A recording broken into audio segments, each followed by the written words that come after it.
छतरपुर विकासखंड नौगांव में बुधवार 07 फरवरी को अभ्युदय संस्थान द्वारा जीआईजेड के सहयोग से स्वाति प्रोजेक्ट के अंतर्गत जनपद स्तरीय संबंधित विभाग और हितग्राहियों के साथ एक कार्यशाला आयोजित की गई।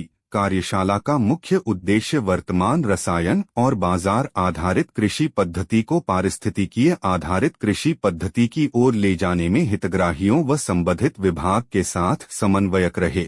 इस अवसर पर भागीरथ तिवारी मुख्य कार्यपालन अधिकारी जनपद पंचायत नौगांव, डॉक्टर विना पाणी कृषि विज्ञान केंद्र, श्याम बिहारी गौतम जिला कार्यक्रम प्रबंधक आजीविका mission, Ravi Singh LDM SBI, Vivek Gupta DDM NABARD, doctor Kamlesh Ahirwar Krishi Vigyan केंद्र, सुराज भान पटेल कृषि विस्तार अधिकारी, संजय साहू खंड मत्स्य अधिकारी, अर्जुन सिंह उद्यान विभाग, पीसी पटेल कृषि अभियांत्रिकी, हरिश्चंद्र विश्वकर्मा खंड प्रबंधक आजीविका, जीएस वर्मा कृषि विभाग, विनीत निगम, देवेंद्र कुमार प्रोजेक्ट मैनेजर अभ्युदय एवं प्रोजेक्ट क्षेत्र के समस्त स्टाफ तथा महिला पुरुष किसान स्टेक होल्डर उपस्थित रहे। मैं फिर भी कुछ शेयर करना चाहूँगा जो नाबार्ड में रहे कि मैंने एक्सपीरियंस किया है एग्रीकल्चर को। तो देखिए, हम यहाँ पे 4 क्लस्टर में काम कर रहे हैं। जीआईजेड आपको मालूम है क्या है? जीआईजेड के सपोर्ट से, है ना, चाहे निगम जी ने बोला, देवेंद्र ने बोला, जीआईजेड के सपोर्ट से। तो जीआईजेड जर्मनी का एक बैंक है, जर्मनी का, जो प्राकृतिक चीजों पर फोकस करता है। विकासशील देश जो हैं उनमें जो कृषि की परंपरागत पद्धतियां हैं, एक तो उसको प्रिजर्व करना है, दूसरा किस तरह से उत्पादन को आगे बढ़ा करके जो बढ़ी हुई जनसंख्या है उसको कैसे सपोर्ट करना है। तो जीआईजेड, जर्मनी एक विकसित देश है, लेकिन वो ये चाहता है कि कुछ जो परंपरागत पद्धतियां हैं वो बची रहें और साथ ही साथ प्रोडक्शन के माध्यम से अच्छी प्रैक्टिसेस, खेती की जो अच्छी प्रैक्टिसेस हैं उनको कैसे बढ़ावा देते हुए उत्पादन में सपोर्ट किया जाए। तो जीआईजेड जर्मनी का बैंक है। भारत सरकार के साथ आपका, गवर्नमेंट ऑफ इंडिया के साथ आपका एग्रीमेंट है, जिसमें नाबार्ड एक पार्टनर है। भारत सरकार की तरफ से जीआईजेड के साथ नाबार्ड पार्टनर है।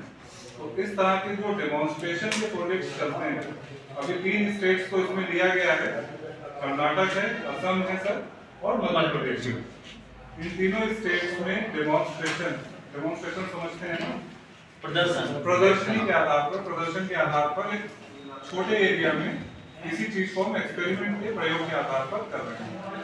तो आज अभ्युदय संस्थान यहाँ पे जो कार्य कर रहा है जीआईजेड को लेकर, जीआईजेड के सपोर्ट से, नाबार्ड के सपोर्ट से, भारत सरकार के सपोर्ट से, वो यही है कि यहाँ के 4 क्लस्टर में परंपरागत खेती, आप अगर देखेंगे जो आउटकम है, जो आखिरी स्लाइड निगम जी ने डिस्कस की थी, अगर वो तो आप इसमें लगा दे सकते हैं।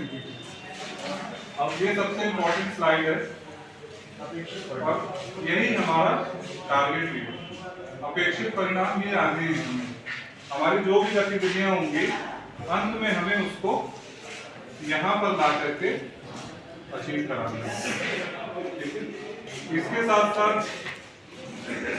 एक और संस्था है, क्योंकि जो संस्थाएं जुड़ी हैं उसके बारे में हमें जानकारी होनी चाहिए, फिर हम ग्राउंड लेवल पे किस तरह से इसको करना चाह रहे हैं और मेरे क्या सुझाव हैं, आपके क्या चैलेंजेस हैं, वो तो आप डिस्कस करोगे, लेकिन मेरी तरफ से क्या सुझाव हैं, 2-4 सुझाव हैं जो मैंने नोट किए अभी आपके प्रेजेंटेशन के दौरान।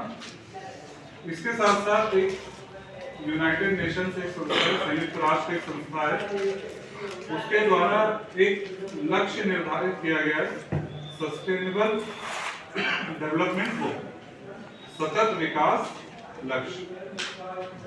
ये 16 हैं, इसको हम लोग शॉर्ट में एसडीजी कहते हैं। 16 लक्ष्य यूनाइटेड नेशंस के द्वारा तय किए गए हैं, जो समस्त विश्व में सभी देशों को अचीव करने हैं। कुछ लक्ष्य हमारे देश के लिए हो सकता है लागू होते हैं, लेकिन कुछ लक्ष्य हो सकता है विकसित देशों में लागू। जैसे उदाहरण देते हैं आपको, विकसित देशों में कार्बन का एमिशन ज्यादा है, कार्बन का उत्सर्जन ज्यादा है, गाड़ियां ज्यादा हैं, इंडस्ट्रीज बड़ी बड़ी लगी हैं, लोगों के उपभोग ज्यादा है वहां पे, तो वहां पे कार्बन ज्यादा निकलता है, कार्बन डाइऑक्साइड निकलती है ना, गाड़ी चलाओ, इंडस्ट्री लगाओ, कुछ भी करो। तो उनका एसडीजी में लक्ष्य, जो मेन मुख्य लक्ष्य हो गया वो कार्बन उत्सर्जन की कमी। लेकिन भारत के लिए अगर हम बात करें तो भारत के लिए सबसे पहला, जैसे एसडीजी की बात करते हैं, जीरो हंगर। जीरो हंगर मतलब कोई भी भूखा ना रहे। ये सबसे प्रमुख लक्ष्य भारत सरकार ने अपने लिए तय किया है कि हमें इस तरह की गतिविधियों को आगे बढ़ाना है, चाहे कृषि हो चाहे कोई और गतिविधि हो, जिसमें सबसे पहले हम लोगों की भूख को मिटा सकें। ठीक है, जीरो पॉवर्टी, शून्य गरीबी, मतलब इस तरह की नीतियां बने, इस तरह के कार्यक्रम हम लोग समेकित रूप से करें कि गरीबी ना रहे। तो ये एसडीजी के जो लक्ष्य हैं उसे लेकर के ही जीआईजेड, भारत सरकार, नाबार्ड, इन सब लोगों का एक ये संयुक्त प्रयास है, जिसको अभ्युदय संस्थान छतरपुर में 4 क्लस्टर में 1500 किसानों के बीच में लागू करने का प्रयास कर रहा है। 3 साल का आपका प्रोजेक्ट है, जैसा आपने बताया। तो 2022 में शुरू हुआ ना? तो 22 में शुरू हुआ, लेकिन अभी यहाँ पर इंट्रोड्यूस हुआ है जस्ट अभी शायद 2 महीने। हाँ, अच्छा ठीक है। तो यहाँ से हमें पीछे 2 महीने से लेकर के आगे 3 साल का हमारे पास बिल्कुल टाइम। मैं चाहूंगा कि आप सीओ साहब को भी अपने प्रोजेक्ट एरिया में भेजें, जरूर। और हम लोग भी डेफिनेटली सर बीएलपीसी के दौरान हम लोग चाहें तो एक विजिट प्लान कर सकते हैं कि हम लोग चाहें तो एक बीएलपीसी आपके ही प्रोजेक्ट एरिया में कर लें, जहाँ पे सारे बैंकर्स भी होंगे, समस्त विभाग भी होंगे, तो एक बेहतर राय सबकी निकल करके आ पाएगी। ये मेरा एक सुझाव है, बिल्कुल आप नोट करके रखिएगा। खबरों का सिलसिला लगातार जारी रहेगा। ताज़ा अपडेट के लिए जुड़े रहिए उमा एक्सप्रेस के साथ। दीजिएगा इजाजत मन्नू रैकवार और पूरी टीम को।